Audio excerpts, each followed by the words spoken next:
This is a slow speed around town video of the 1973 Alfa Romeo Spider, one of the last remaining from the Goldman collection. So we've already got her warmed up. We are up to beautiful operating temperature on the water.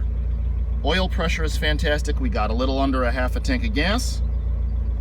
So here we go.